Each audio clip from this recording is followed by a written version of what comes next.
लोकसभा चुनाव नजदीक है। चुनाव की तारीखों का ऐलान कभी भी हो सकता है, लिहाजा पार्टियों की ओर से तैयारियां मुकम्मल कर ली गई है। और तो और अब उम्मीदवारों के नामों पर मंथन भी खूब तेजी से चल रहा है। इस बार के लोकसभा चुनाव में बिहार पर सबकी नजर है, क्योंकि बिहार में अभी सियासी उलटफेर हुआ है। नीतीश कुमार के इंडिया ब्लॉक छोड़ एनडीए में जाने के बाद बिहार की 40 लोकसभा सीटों का गणित एकदम से बदल गया है।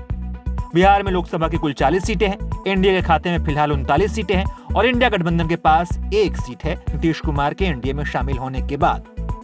अगर बिहार की मुख्य लोकसभा सीटों की बात करें तो गया, पटना साहिब, पाटलिपुत्र, जहानाबाद, नवादा, नालंदा, बेगूसराय ये 7 वीआईपी सीटें हैं और अब इन सीटों पर कई दावेदार भी हैं। दरअसल पिछले 2 लोकसभा चुनाव की चर्चा करें तो एनडीए में एक बार नीतीश की पार्टी नहीं थी तो दूसरी बार उपेंद्र कुशवाहा की पार्टी। और अब जब सभी दल एक साथ हैं और जब एनडीए में कई दल एक साथ हैं तो सीट शेयरिंग कैसे होगा, क्या फॉर्मूला होगा, इस पर सबकी नजर है।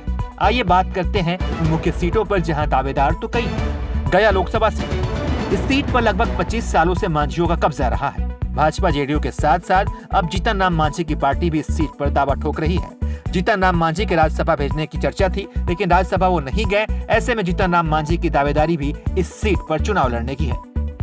पटना साहिब, इस सीट का चुनावी इतिहास ज्यादा लंबा तो नहीं है, लेकिन दिलचस्प बहुत है। साल 2008 में परिसीमन के बाद ये सीट अस्तित्व में आई थी और 2009 में पहला लोकसभा चुनाव हुआ था। तब से अभी तक यहाँ पर सिर्फ कमल ही खिला है। इस सीट पर रामकृपाल यादव को सबसे बड़ा दावेदार माना जा रहा है। 2014 में इन्होंने राजद की मीसा भारती को हराया। 2019 में इन्होंने फिर से मीसा भारती को हराया और इस बार फिर से वो चुनाव लड़ सकते हैं। जहानाबाद, इस सीट की भी काफी चर्चा है। इस सीट पर भूमिहार और यादव के बीच कड़ी टक्कर देखने को मिलती है। आरजेडी यहाँ से यादव को टिकट देती आई है। दूसरी तरफ एनडीए 2024 में भूमिहार पर दांव खेलती दिख रही है। एनडीए की तरफ से सीट पर चितरंजन कुमार उर्फ चिंटू भैया की मजबूत दावेदारी मानी जा रही है। वो स्थानीय भी है, भूमिहार भी और युवा भी। एनडीए गठबंधन के सारे पैरामीटर पर वो फिट बैठते हैं और इसके अलावा एनडीए के जो घटक दल हैं उनसे भी उनकी काफी नजदीकियां हैं। नवादा सीट, 3 भूमिहार नेताओं के चुनाव लड़ने की संभावना ने इस सीट को हॉट सीट बना डाला है। 2019 में यह सीट लोजपा के खाते में थी। बाद में लोजपा 2 धड़ों में बंट गई। एक धड़ा पशुपति पारस के नेतृत्व में बना तो दूसरा धड़ा का नेतृत्व चिराग पासवान कर रहे हैं। हालात ये हैं कि लोजपा का दोनों धड़ा इस सीट पर अपना दावा ठोक रहा है। बेगूसराय, यहाँ से जेडीयू के ललन सिंह भी सांसद रह चुके हैं। बेगूसराय के चुनावी इतिहास में यहाँ पहली बार कमल मोदी लहर में खिला था।